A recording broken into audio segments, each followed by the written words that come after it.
Ada satu hal spesifik soal dua. Title, Mengapa Nyi Roro Kidul selalu berhubungan dengan Pantai Jawa? Penjelasan budaya dan psikologi yang jarang masuk dalam versi yang biasanya kamu dengar. Di tengah malam yang gelap di pantai Parangtritis, seorang pemuda berdiri terpaku, mendengar bisikan angin yang membawa cerita tentang Nyi Roro Kidul, Ratu Laut Selatan. Pada saat yang sama, puluhan orang berkumpul di sana untuk menjalankan ritual memohon keselamatan. Percaya bahwa sosok mistis ini memiliki kuasa besar atas kehidupan mereka. Seringkali kita mendengar kisah-kisah legenda, tetapi nggak banyak yang benar-benar menyadari betapa dalamnya hubungan Nyi Roro Kidul dengan Pantai Jawa. Ini bukan sekedar kisah dari mulut ke mulut. Ada akar budaya dan psikologis yang mengikat mereka bersama, dan itu sangat relevan.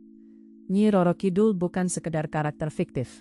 Dia adalah simbol, representasi dari kekuatan alam dan misteri yang tak terjangkau oleh akal manusia. Budaya Jawa telah menempatkannya sebagai entitas yang melindungi dan sekaligus mengancam. Sebuah dualitas yang mencerminkan hubungan manusia dengan alam. Dalam tradisi Jawa, laut bukan hanya sekedar air dan gelombang. Laut adalah tempat yang hidup, dipenuhi dengan jiwa dan energi, dan disinilah Nyi Roro Kidul berkuasa. Dia menjadi personifikasi dari ketakutan dan harapan, dari kehidupan dan kematian. Mari kita lihat sejarahnya.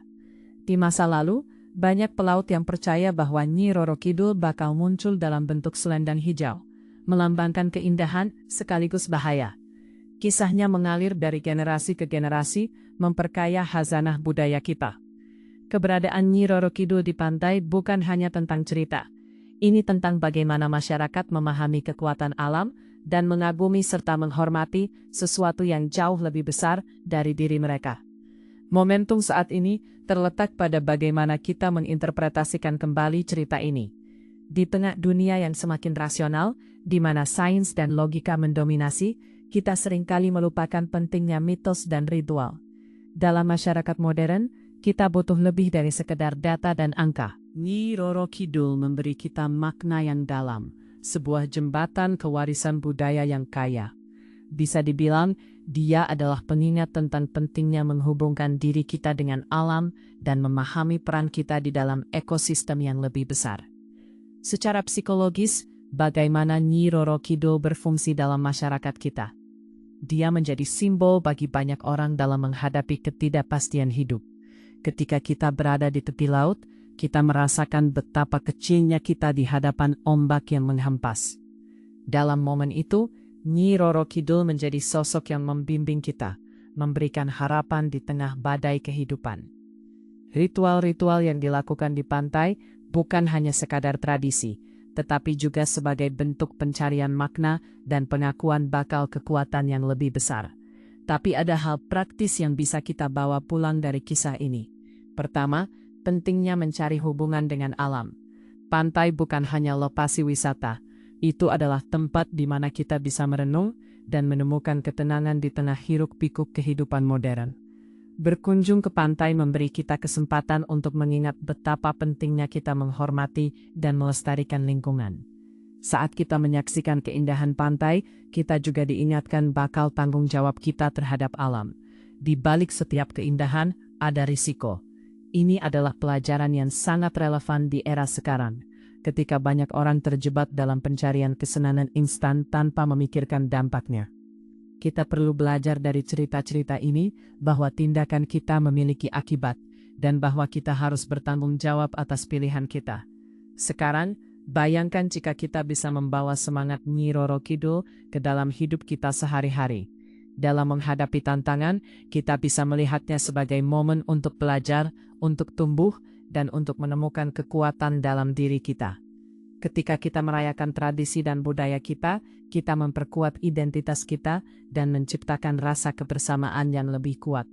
Kita tak hanya hidup di dunia yang penuh dengan teknologi, tetapi kita juga terhubung dengan akar dan warisan yang membentuk diri kita.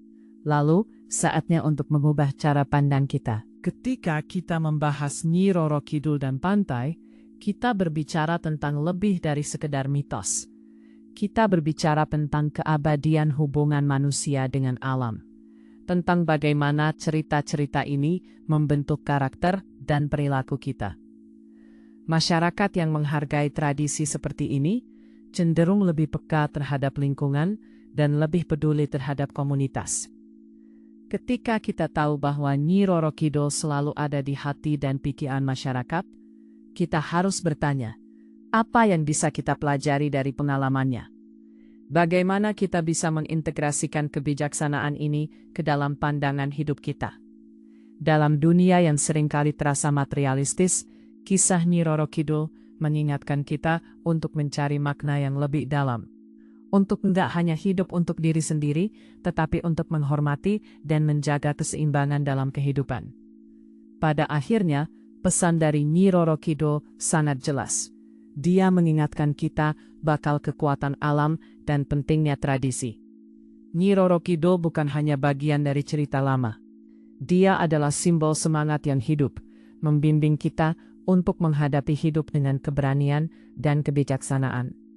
Saat kita menengok ke Laut Selatan, mari kita ingat bahwa di balik ombak yang menghantam, ada sebuah kisah yang patut kita sebutkan lagi dan lagi, agar kita nggak melupakan siapa kita dan dari mana kita berasal. Kalau pembahasan ini membantu,